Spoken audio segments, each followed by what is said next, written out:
Bonjour à tous, vous êtes nombreux parce que vous êtes coquins à me demander ce que je pense de l'affaire Epstein. Alors, je ne vais pas ici la résumer. Pour faire simple, il y a des gens qui ont une capacité naturelle ou apprise à repérer et manipuler les personnes en détresse, souvent des enfants, des jeunes hommes, des jeunes femmes, et les, être capable à en faire leurs objets, souvent pour leur plaisir et leur euh, turpitude sexuelle. Et évidemment, lorsqu'il s'agit de mineurs, c'est illégal dans la plupart des pays du monde. Et c'est d'autant plus illégal lorsqu'on les utilise dans des réseaux qu'on ne peut appeler que de prostitution. Euh, et c'est hautement illégal. Mais ce qui est aussi illégal, c'est lorsque quelqu'un vous invite à une fête et qu'il vous fait rencontrer une de ces jeunes personnes et que cela aboutit à des relations sexuelles, que vous soyez ou non au courant que cette personne, cette jeune femme ou ce jeune homme n'était pas majeur, eh bien souvent est considéré comme un crime, même si vous n'étiez pas au courant. C'est le cas en Floride notamment. Ce qui est encore plus illégal, c'est lorsque les relations sexuelles ont été filmées et qu'ensuite on vous fait chanter pour obtenir de l'argent.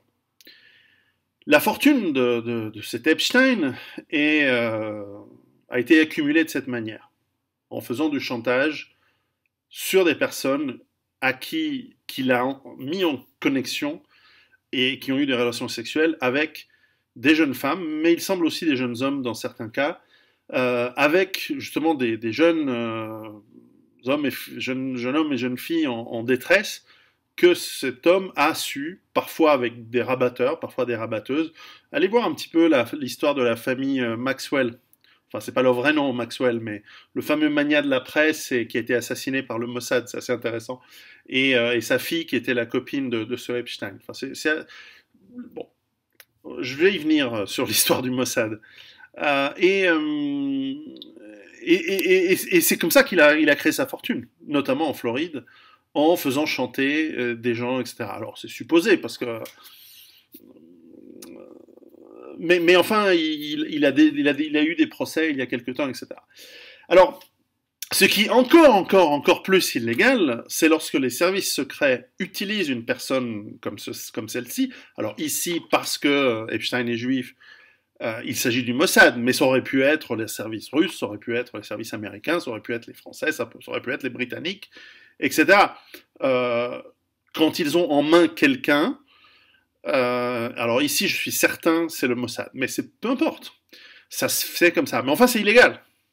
On utilise une personne comme ça pour lui dire, écoute, ta méthode pour gagner du fric, on va l'utiliser sur des hommes politiques, aussi pour aller dans le sens des intérêts de notre pays. Ok. Donc, entre Hollywood, entre la finance internationale, entre les médias et entre ces gens-là, le monde occidental est excessivement pourri. Et, euh,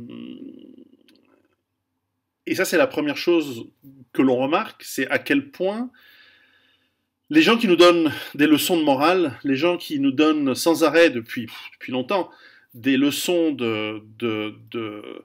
et qui essaient de nous culpabiliser et qui sont censés être les personnes qui dirigent le monde, j'en avais parlé dans mon livre sur l'effondrement, sont en réalité les pires, parce que ce sont les pires qui montent, puisque ce sont les pires qu'on tient, et donc ceux qu'on peut le plus faire chanter, et donc on a intérêt à ce qu'ils montent dans les postes à la plus grande responsabilité.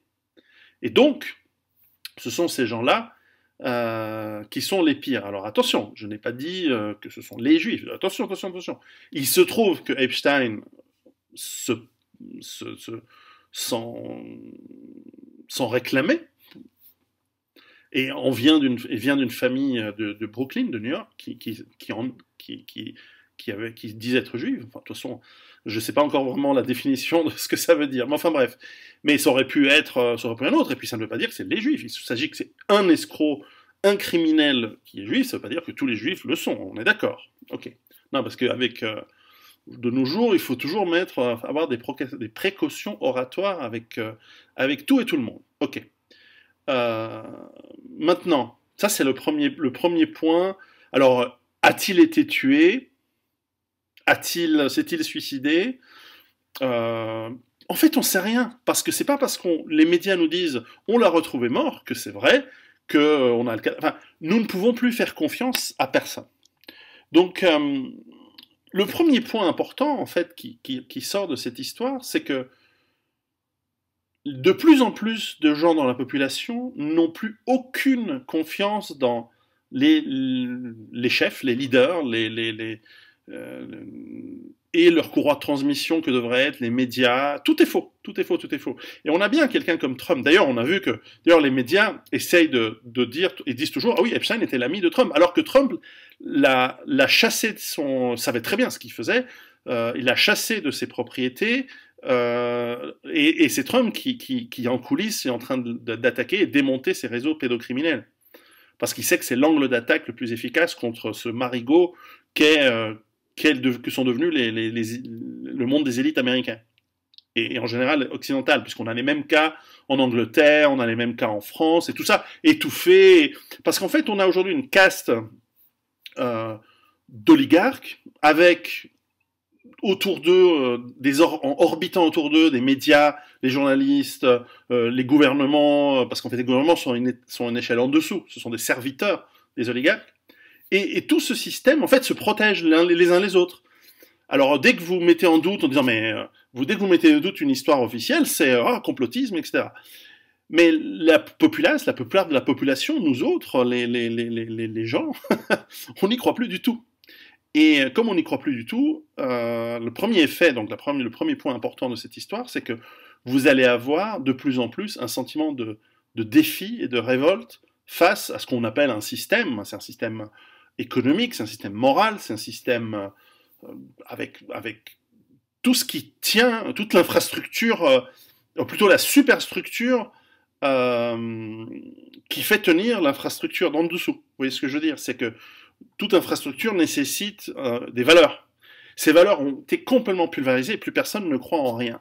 Beaucoup de gens, face à cette destruction du monde, justement, de la superstructure intellectuelle et morale, partent dans, alors certains c'est les secs, d'autres, beaucoup ce sont les drogues, de plus en plus il y a des suicides directs ou indirects, il y aura aussi de plus en plus de la violence complètement aveugle et folle, par désespoir, par manque de repères, par manque de sens. Notre société occidentale n'a plus de sens, elle a été complètement détournée, elle a été complètement subvertie et il ne reste plus rien. La seule chose qui reste, c'est l'argent qui a été pillé, mais encore celui-ci vaut-il quelque chose tant qu'il n'est pas réinvesti dans des outils productifs. Et là aussi, il ne reste plus, et c'est pour ça que j'ai appelé mon premier livre Survivre à l'effondrement économique, en fait, il ne reste plus que l'économie qui tient encore. Mais tout le reste s'est déjà effondré. Le sens, la morale. Et on voit aujourd'hui qu'en fait, nous sommes, entre guillemets, gouvernés par les pires dans tous les pays occidentaux. Quasiment tous.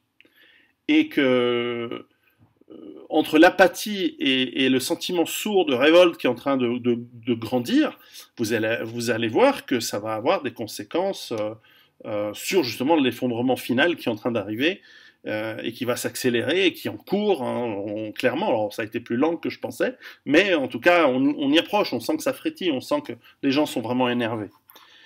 Et on voit aussi justement que lorsque on attrape quelqu'un qui pourrait dénoncer énormément de personnes, alors peut-être qu'il n'est pas mort, peut-être qu'il a été exfiltré, peut-être il suffit d'avoir, ça peut être un travail des services, hein, on remplace la personne, on le met dans un de ces programmes de témoins spéciaux que savent organiser les États puissants. On met en place une histoire complètement folle du type alors qu'il est surveillé, etc., il arrive à se suicider, etc., etc. Les gens y croient. Les puissants se disent ouf, nos secrets ont été sauvés. Les gens qui n'ont rien à voir avec le Mossad pensent que c'est le Mossad. Le Mossad, il sait que c'est pas lui. Ils se disent peut-être c'est un de ces gens puissants qui l'a fait tuer. Il y a une période de confusion. Et si ça se trouve, c'est Trump qui l'a mis dans une prison spéciale. Et voilà, les services sont capables de faire ça. Et maintenant, peut-être qu'il a un deal où en fait, il va dénoncer tout le monde en échange de l'anonymat et d'une nouvelle vie. On ne sait pas. On n'a aucun moyen de savoir ce qui se passe. Je vous rappelle, hein, Ben Laden, attrapé, jeté dans l'océan, pas de photos, pas de preuves, machin. Je veux dire, et les mecs, on est dans un monde faux, complètement faux, c'est une escroquerie. Lisez Too Much Magic de James Howard Kunstler, dont j'ai fait la préface, pour comprendre comment fonctionne l'Amérique d'aujourd'hui. C'est complètement une fraude totale. Mais il y a un deuxième élément qui est intéressant, c'est que justement, puisqu'on ne peut plus faire confiance à la justice, cet homme, Epstein, a déjà été condamné, si on veut, en 2013, je crois. Il a fait 1 an ou 3 ans, peut-être même pas 3 ans, mais 1 an et quelques de prison, parce qu'il a dit oui, non, mais en fait, oui, c'est vrai, il y avait des prostituées. Non, non, il a une île, un lupanar, une île qui lui appartient, qu'il a acheté avec l'argent de ses escroqueries, dans laquelle il faisait venir des gens. Alors, pas tous, peut-être qu'il y a des gens qui sont allés dans son île et qui n'ont pas croqué, et qui ont dit non, moi ça m'intéresse pas, ou alors on n'a pas proposé. On ne sait pas. Pas tout le monde sur la liste de ces vols. Parce qu'évidemment, on sait qui a été dans les avions qui sont allés sur cette île, puisque c'est la loi. Enfin, on note, en tout cas, on peut imaginer que la plupart des gens qui ont pris cet avion, ce fameux Lolita Express, ont été sur l'île. Mais enfin, il avait déjà dealé un truc avec l'État de Floride, je crois. Il avait fait un deal en disant bon, d'accord, je vais faire qu'une année ou 2 de prison, mais voilà, il ne s'agit pas de mineurs, il s'agit de prostituées. Donc c'est salaud pour la nana qui a été manipulée, parce qu'encore une fois, ce sont des filles en détresse. Vous savez, ces gens-là, les macros, les gens qui sont capables de faire du mal aux gens et les manipuler, ils le font pas avec des gens forts, ils savent travailler sur des gens qui sont fragiles, des gens qui sont faibles. C'est comme les gourous de secte. Vous n'êtes pas recruté dans une secte si vous êtes super sain de corps et d'esprit. Non, ils vont chercher des gens un peu faibles, un peu en détresse, qui ont une vie un peu difficile et qui ont des doutes, et ils savent les entourer, ils savent les rendre importants, et puis ils s'en occupent, etc. Et tac, et ensuite ils sont complètement manipulés, et on peut en faire ce qu'on veut. Il y a toute une mécanique qui n'est pas le propos de cette vidéo. Mais, comme justement, donc toujours dans le deuxième point, comme il y a une perte de confiance dans cette justice, et ça, c'est pas que les États-Unis, c'est pas qu'aux États-Unis. On a vu ici en Suisse que, par exemple, des meurtriers ont été relâchés dans la nature après 10 ans de prison. En France, on voit que des violeurs avérés sont relâchés immédiatement parce qu'on leur dit oui, non, mais bon, ils comprennent pas vraiment la culture de notre pays. Alors, comprenez, chez eux, ça se fait. Alors chez nous, bon, les gens en ont marre de cela. Et là, évidemment, comme pour les cas des viols, etc., ça touche surtout des familles pauvres, sans moyens, et qui vivent dans le quartier de ces abrutis qui débarquent et qui violent les filles en masse. Hein. Aujourd'hui, je veux dire, il y a 7 fois plus de viols et de crimes de ce type causés 7 fois plus. Enfin, c'est donc, pardon, je vais dire une bêtise. Enfin, j'ai dit une bêtise. C'est pas 7 fois plus, c'est 72, vous faites chier en France avec vos termes à la con, 72, voilà.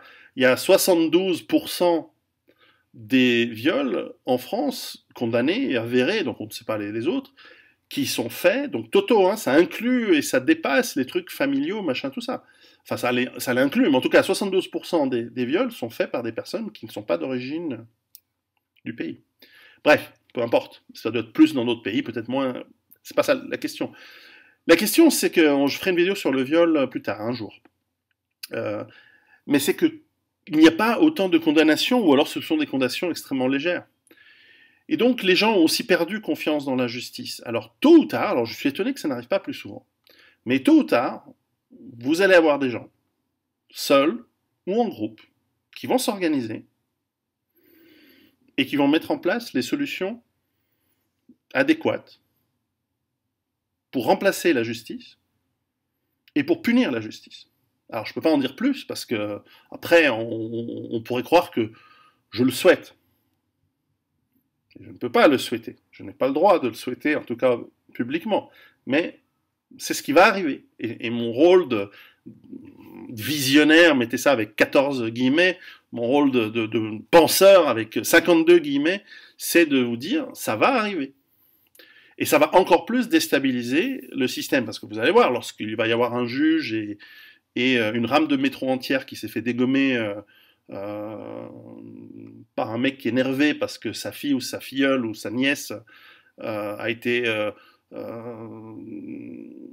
violée et qu'il se venge sur le système qui n'a pas puni le violeur, vous allez voir la réaction des médias, ça va être hystérique.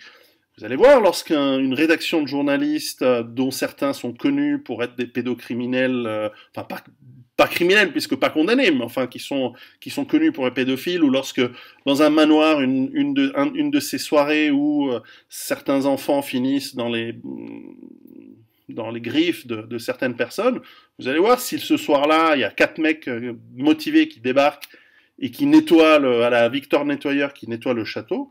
Vous allez voir un petit peu les réactions dans la bourgeoisie, dans les hautes sphères, chez les procureurs de la République, chez les ministres, les députés et les magistrats et autres. Vous allez voir un petit peu les réactions. Alors moi, c'est un monde que je ne connais pas. Alors ça, heureusement, et c'est vrai, c'est un truc que j'ai découvert, ce monde horrible par les faits divers que l'on lit, et puis quand on recherche un petit peu, on se rend compte que putain, c'est énormément d'élites qui sont des sacrés enfoirés. Ok, dont acte. Ma stratégie, c'est de quitter toute cette merde, partir dans la montagne, être le plus loin possible, moi et ma famille, avec mes amis, et laisser ce monde mourir de sa belle mort, inévitable et accélérée à mon avis. En revanche, je suis pas le seul à réagir. D'autres vont pas réagir comme moi. Je vais écrire des histoires de fiction sur ce genre de choses, parce que c'est inévitable que ça va arriver. Donc comme ça, je pourrais dire, ah, je l'avais prévu. Mais vous allez voir, c'est la perte de confiance numéro 1 dans ces élites, la perte de confiance dans le système judiciaire étatique qui est censé protéger les peuples. À mon avis, aujourd'hui, elle est totale et consommée. Les réactions ne vont pas tarder à arriver. Je le constate, je le prédis, je ne le souhaite pas et je n'incite pas à la violence. Mais vous allez voir, c'est inévitable. Préparez-vous.